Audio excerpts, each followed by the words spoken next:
Zoolander in New York. He wants government-run supermarkets and tax hikes on whites. And now staffers are pulling him away from the press like he's the big guy. Watch. Building this coalition further and further such that it reflects the beauty and the breadth of our city. Thank you for your question, Ms. Sarah. I think we're done here. Channel 7, We're going to go. Come on. We haven't had a chance to We're wrapping up. Sorry, folks. In Minneapolis, the sheets are soaked. Democrats are running this guy for mayor. His name's Omar, and he wants to turn Minneapolis into Somalia. I understand that our Somali communities are all connected to each other here in Minnesota and back home, and I ask for your support. There's always been a link between our community here as well as back home, and I'm running to bridge that gap and unite all of us. Duke, you ever see Captain Phillips with Tom Hanks? He looks just like the Somali pirate on the boat.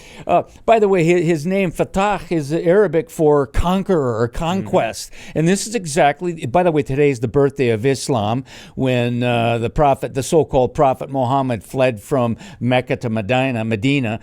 But the point is that within this movement of Islam is this desire to have conquest, Fatah, over all nations of the world. And the things for me when I hear those two guys, Mamdani and Fatah, is that they seem to be talking specifically about Islam, not about American values or the Constitution.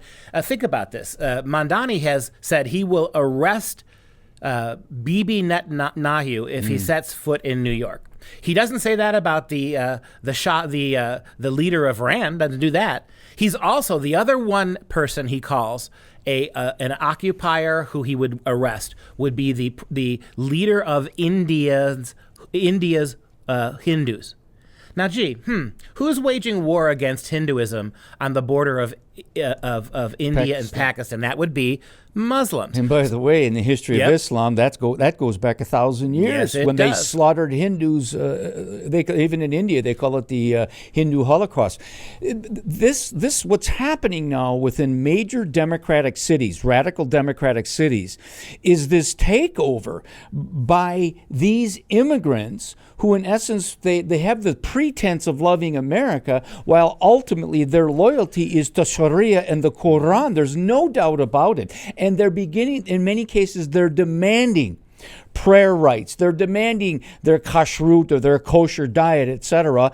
And, you talk about separation of church and state. If a Christian does that, they freak out and say, oh, you can't do that. But if a Muslim does in Minneapolis or Detroit, with Rashid Tlaib and Ilhan Omar and the Socialist Squad screaming, they kowtow to them. Yeah, you're exactly right. And notice there's a lot of evil in this world. There's a lot of ideologies that are oppressing people, many of them socialist. And this guy has the only people he wants to arrest are people he sees are on the wrong side of Islam. This is a dangerous place to be.